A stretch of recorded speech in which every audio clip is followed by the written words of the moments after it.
ಶಾಲೆಯ ಪರಿಸರ ಮತ್ತು ಶಿಕ್ಷಕರ ಸ್ವಾಭಾವಿಕತ್ವ ಪೂರಕವಾಗಿದ್ದಲ್ಲಿ ಮಾತ್ರ ಮಕ್ಕಳ ಸರ್ವತೋಮುಖ ಬೆಳವಣಿಗೆಗೆ ಸಾಧ್ಯವಾಗಲಿದೆ ಎಂದು ಕೂಡಿಗೆ ಸಿಆರ್ಪಿ ಶಾಂತಕುಮಾರ್ ತಿಳಿಸಿದ್ದಾರೆ.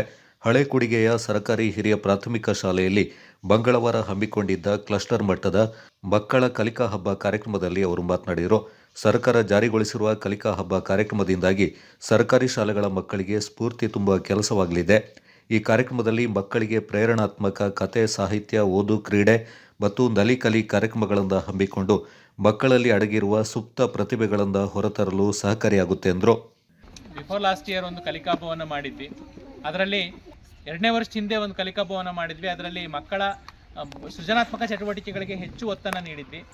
ಆದರೆ ಈ ಸಾಲಿನಲ್ಲಿ ಸರ್ಕಾರದ ಆಶಯವಾಗಿ FLNಗೆ ಒತ್ತು ಕೊಟ್ಟು, ಅಂದರೆ ಬುನಾದಿ ಸಾಕ್ಷರತೆ ಮತ್ತು ಸಂಖ್ಯಾಜ್ಞಾನಕ್ಕೆ ಮಕ್ಕಳ ಕಲಿಕೆಯನ್ನು ಗಮನಿಸೋದಕ್ಕೆ ಒತ್ತು ಕೊಟ್ಟು ಈ ಸ್ಪರ್ಧೆಯನ್ನು ನಡೆಸಬೇಕು ಅಂತ ಹೇಳಿ ಸರ್ಕಾರ ನಿರ್ಧರಿಸಿ 7 ಚಟುವಟಿಕೆಗಳನ್ನ ನಿಗದಿಪಡಿಸಿ ಕಾರ್ಯಕ್ರಮವನ್ನು ಆಯೋಜಿಸಿದೆ.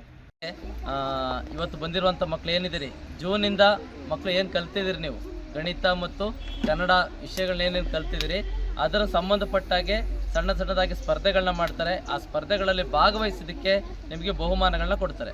ಆದ್ದರಿಂದ 10 ಶಾಲೆಗಳಿಂದ, ಕೂಡಿಗೆ ಕ್ಲಸ್ಟರ್ನ 10 ಶಾಲೆಗಳಿಂದ ಬಂದಿರುವಂತಹ ಎಲ್ಲ ಮಕ್ಕಳು.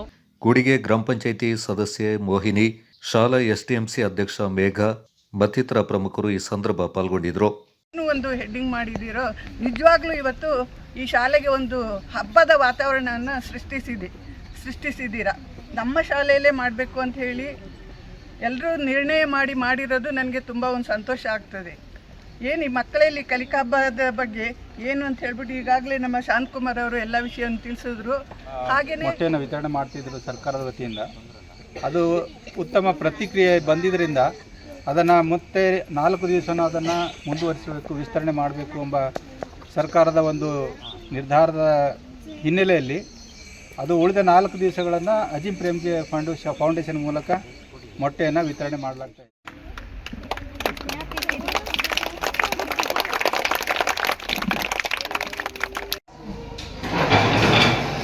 ಭಾರತ ಮಾತೆಯ ಬಿಡುಗಡೆಗಾಗಿ ಬ್ರಿಟಿಷರ ವಿರುದ್ಧ ಹೋರಾಟ ಮಾಡಿ ಅನೇಕ ಜನ ಪ್ರಾಣಾರ್ಪಣೆ ಮಾಡಿದ್ದಾರೆ.